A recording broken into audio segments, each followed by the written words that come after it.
وانت فكرت في حد، فهل ده معناه ان هو بيفكر فيك؟ طب هل في طريقة معينة نقدر نعملها بحيث نخلي حد يفكر فينا؟ طب ازاي يعرف الواحد مننا ان الشخص ده بيفكر فيه؟ ايه الطريقة؟ هجاوبكم على كل ده. جهز مشروبك المفضل واستعد لمغامرة مثيرة جدا في اعماق النفس البشرية. اللايك بتاعك ويلا بينا نبدأ. مبدئيا في جزء معارض وفي جزء مؤيد. الجزء المؤيد بيقول ان مجموعة من علماء المخ والاعصاب اثبتوا ان المخ البشري بيطلع منه حاجة اسمها mental frequencies او الترددات الذهنية، ودي الترددات اللي بتطلع من المخ لما بيفكر في اشياء كتيرة جدا. هنا كان المثير بالنسبة لهم ان هو لقوا النشاط البيولوجي بيزيد جدا في المخ لما الشخص بيفكر في حد مؤثر فيه، بيلاقوا النشاطات دي بتزيد قوي قوي قوي. فاكتشفوا ساعتها ان هو تفكيره في الشخص ده بيبقى مش شيء طبيعي بالنسبه للمخ، بيبقى شيء فيه نشاط غير عادي. ومن هنا سبب الموضوع علماء علم النفس لما فتشوا اكتر اكتشفوا حاجات مثيره، منها ان الترددات الذهنيه او الفريكوانسيز دي لما بتوصل للشخص الثاني، الشخص الثاني عقله الباطن بيبدا يستقبل الاشارات دي زي ما الراديو بيستقبل اشارات الراديو، وبطريقه معقده جدا جدا بيبدا يعملها على هيئه افكار للشخص الثاني. وعلشان نبسط الموضوع اكتر نفترض ان في شخص الف والشخص ب. الشخص الف فكر بفريكوانسيز كبيره جدا في الشخص ب فوصلت للشخص ب. طب ازاي وصلت للشخص ب اصلا؟ الشخص ب ماشي في حياته عادي مفيش اي مشكله، جاله فجاه شعور ان شخص الف بيفكر فيه. ده عن طريق ان الشخص الف لما فكر الفريكوانسيز راحت للعقل الباطن بتاع الشخص ب. ما راحتلوش هو دايركت، راحت للعقل الباطن. العقل الباطن استقبلها بعمليه معقده، عرف يحولها لافكار فجائيه للشخص ب. فنقدر نقول ان الشخص ب حس ان الشخص الف بيفكر فيه لانه شعر بيه فجاه.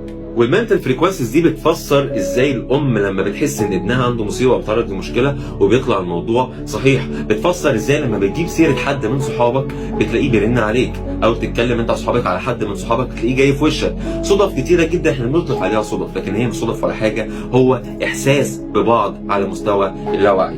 وهنا وجب نقول ان الجزء المعارض وهو ان في علماء في علم النفس زي سيجموند فرويد بيفترضوا ان مش شرط يكون تفكيرنا في شخص معين ده معناه ان الشخص بيفكر فينا، ممكن تكون هي تراكمات من كتر تفكيرنا او من تكرار التفكير مع الوقت.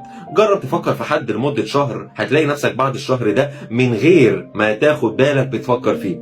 فعلشان نعرف نفرق ما بين ده وما بين ده لازم كويس نعرف حاجة اسمها العنصر الفجائي. يعني انت ماشي في امان الله مش بتفكر في الشخص خالص، مفيش اي حاجة فكرتك بيه، لا اغنية ولا مكان ولا اشخاص ولا اي حد، وفكرت فيه فجأة، اعرف ان هو بيفكر فيك بنسبة 100%، لان الفريكوانسيز بتاعته او الترددات الذهنية بتاعته وصلت لك من شدتها ومن قوتها، فلقيت نفسك بتفكر فيه فجأة بدون اي حاجة ما تفكرك. ومن ضمن العلامات برضو اللي نعرف منها ان الشخص بيفكر فينا وهو ظهوره في الاحلام. وهنا حد يقول لي طب انت بتقول ان العقل الباطن عنده تراكمات، ليه ما تكونش الاحلام دي تراكمات؟ سؤالك حلو جدا. التراكمات دي ممكن تكون فعلا على هيئه احلام جايه لك، بس لو كانت الاحلام دي بشكل متكرر كتير كتير كتير اعرف ان ده مخزون كبير جدا من عقلك الباطن تجاه الشخص ده، فبيطلع لك على هيئه احلام متكرره. لكن لما يجي لك فجاه بدون سابق انذار في الحلم بس على فترات متباعدة اعرف ان هو كده بيفكر فيك، وان هو مش مجرد تراكمات من العقل الباطن. والمثير في الموضوع برضو ان مجرد ما تشوف اسمه بيتكرر كتير وصدف زي دي حاجات بتدل ان الشخص الفريكوانسيز بتاعته عالية جدا تجاهك، ما بقاش مجرد اتصال ذهني، لا ده كمان من كتر شدتها وقوتها بدأ الفريكوانسيز دي تحيط بيك، فتبدأ تجذب ليك الاشياء القريبة من اسمه او القريبة من مكنون او كيمياء الشخص اللي بيفكر فيك.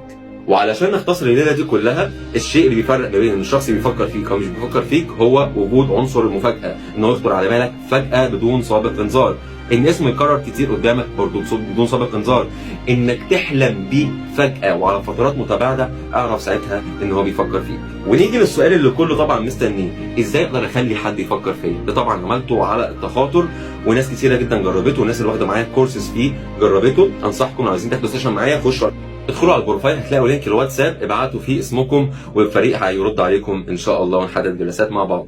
بس مبدئيا لو عايز تخلي حد يفكر فيك فانت لازم تفكر في الشخص ده بتفاصيل لم يتطرق اليها عقلك من قبل. بمعنى لو انت بتفكر مثلا في ضحكته، في ابتسامته، في كل الحاجات الطبيعيه اللي انت بتفكر فيها بشكل مستمر، عقلك الباطن مش هيتاثر قوي، او على الاقل الفريكوينسيز اللي بتطلع منك مش هتبقى قويه بما فيها الكفايه.